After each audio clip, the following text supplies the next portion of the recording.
In many ways, Cuba appears a country stuck in time in a long ago era, in large part due to the U.S. embargo. For more than 50 years, the U.S. has tried to freeze their economy, sponsored an invasion. There were even plots to assassinate their leader, Fidel Castro.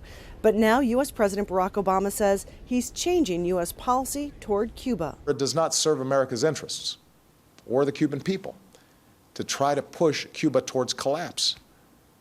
Even if that worked, and it hasn't for 50 years, we know from hard-earned experience that countries are more likely to enjoy lasting transformation if their people are not subjected to chaos. These are the most dramatic images of the shift. American contractor Alan Gross, back on U.S. soil, imprisoned in Cuba for 5 years for distributing communications equipment. A judicious lesson that I've learned from this experience is that freedom is not free.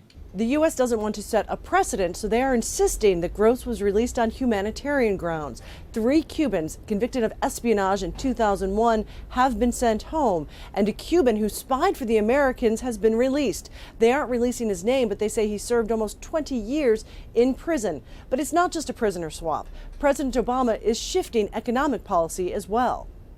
The U.S. plans to open an embassy in Havana, increase the numbers of Americans who can travel to Cuba. American banks will be able to operate on the island, and U.S. companies can increase exports. But Obama cannot get rid of the overall embargo, a point highlighted by the Cuban president. This doesn't mean that the major issues have been resolved. The economic embargo that creates a lot of human and economic damage to our country must cease. Senator Menendez, if you would, please.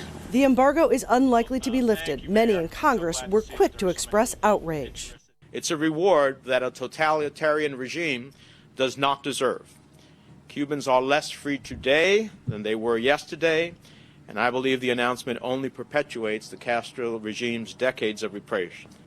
There may not be much the Congress can do. The president sets policy, and for the first time in more than half a century, he's saying it's time for a change in Cuba. Patty Culhane, Al Jazeera, Washington.